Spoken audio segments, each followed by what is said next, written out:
Viral Ripon ভাই প্রশাসনের কাছে সত্যি কথা বলল। প্রশাসন এটা যাচাই বাছাই করবে।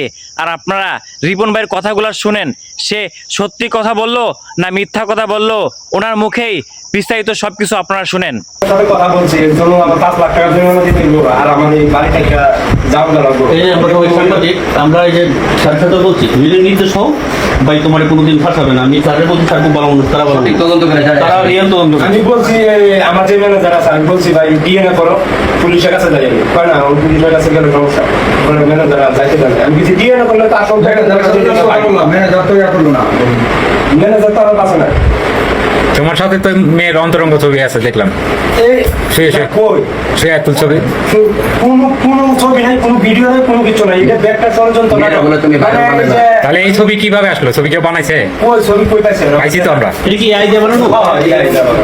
তুমি সব মিলে বলবো স্যারের, উনি কিন্তু ভালো মানুষ এবং কারণ স্যারেরা খুব ভালো আমি মানুষ। যে ভালো চলতেছি, ভালো খাইতেছি, এগুলি এলাকার লোকের মানুষের দেখে ভালো লাগে না।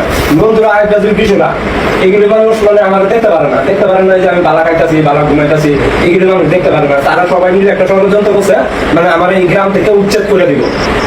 আমার গ্রাম থেকে উচ্ছেদ করে দিব, কিভাবে বালা খায় আর কয়টা দিয়ে কিভাবে কামাইছে এটা না তোমরা তো দরবারে তুমি তো স্বীকার করছো তোমার অপরাধ। আমার দরবারে শিখাই দিছে, করলো করছি না করলো করছি, বলছে পাল দিল মাপ চাবি না তুমি দরকার মানুষের দরবারে গেছো কেন তুমি? আমার আমি কইছি দরকার আমি না গেলে হয় না, কয় না দরকারে তুমি অপরাধ করো নাই, তুমি মাপ চাইলা কেন? ও অপরাধ স্বীকার করলা আমার কেন? শিখাই দিছে এবারে ভাই। তুমি কি ছোট মানুষ? তোমার স্বীকার দিলে? শিখাই দিছে এই ম্যানেজার না হলে সজি আমার পরিবারের আমি জানি না রিপন ভাইয়ের কথা এটা সত্য না মিথ্যা।